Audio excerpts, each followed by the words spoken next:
morning. I am Hazel Allison White, and this is the rest of my crew: Avery Supius, Carly Lerman, Hudson Hassler, and Abby Ratner. Today, we will be discussing turmoil in Russia. We will be talking about issues such as the situation in Ukraine, the overuse of natural resources, the decrease of wealth in the economy, the global energy landscape, and governmental corruption. Avery, why don't you start us off with the basics about the way the country is run? Russia is a federal republic with a semi-presidential system. It's also a constitutional republic. According to the reader-supported news, Putin's failure to rebuild Russia's industry and infrastructure, official corruption, and growing despair at the lack of opportunity to get ahead is at the root of the current discontent. Even though the majority of Russian citizens are not interested in democracy, there is still a large concern of the lack of free and fair elections. Carly, what do you have to say about the tension between Russia and Ukraine? Way back, right before World War II, Russia had control over a certain part of Ukraine, Crimea. Then, during World War II, the Nazis took over Crimea and Russia absorbed Ukraine into the Soviet Union. When the Soviet Union fell, they were separated once again. In 2013, problems arose in Ukraine and Russia swooped in and told the rebels of Crimea that they were helping them fight against their government. Really, they were trying to take over Crimea and, by extension, the rest of Ukraine. By looking at all the tension between the two governments, it seems as if a war might be started. Hudson, why don't you discuss the overuse of natural resources in Russia? First of all, I would like to start by saying that Russia ranks 133rd out of 144th in the World Economic Forum's Global Competitiveness Index. This means that though Russia has an abundance of natural resources, they misuse them and don't regulate their consumption very well. Though Russia isn't currently a global threat for overconsumption of natural resources, they could potentially become one if they continue to allow semi-unrestricted use of natural resources such as coal, crude, and petroleum. Abby, why don't you discuss Russia's global landscape with us? Imagine all your money solely relied on the fact that the temperature was exactly 50 degrees. In Russia, they export energy, and that is their way of life. According to Forbes, Russia's economy relies heavily on its energy sector for economic growth, with an extremely tight correlation between oil prices and the country's GDP. The energy sector pretty much runs the whole economy in this rundown society. When the demand for energy goes down, so will the price. And in theory, the Russian economy too. As our world develops more and more, countries like the US are starting to export their natural gas. If you've noticed the drop in gas prices, that's part of the reason. Your lights, cars, appliances, outlets, planes, and technology run Russia's lights, cars, appliances, outlets, planes, and technology. Now, let me turn it over to Avery. Russian citizens have come to terms with the abuse of power in government. According to the New York Times, most Russians have grown so accustomed to a certain lawless way of life that they have come to view corruption as Russia's own special way. However, the Russian government doesn't see a problem. But for them, this corruption is a business as usual. It's greatly unfortunate that people around the world don't have the simplicities of life that other nations can enjoy. It makes you see the world clear. Hazel, what do you have to add?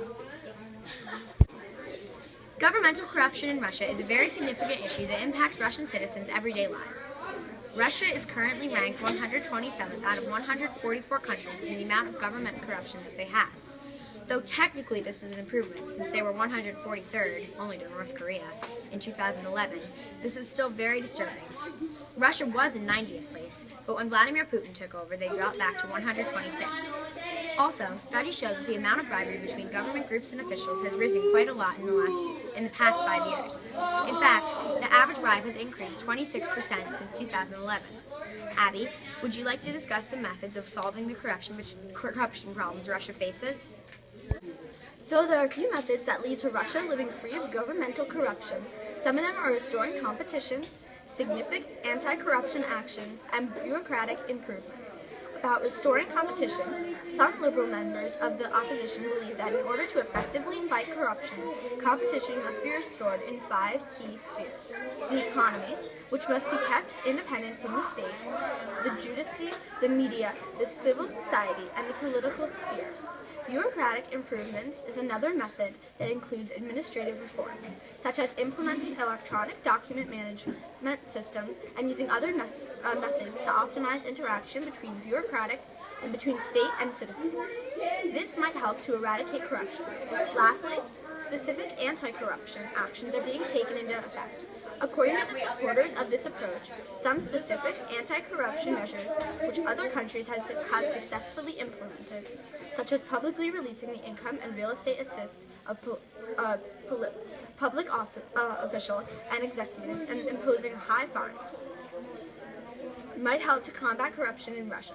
Hudson, would you like to talk about methods to solve the issues regarding the overconsumption of natural resources? Solving the problem of overconsumption of natural resources in Russia is actually fairly simple.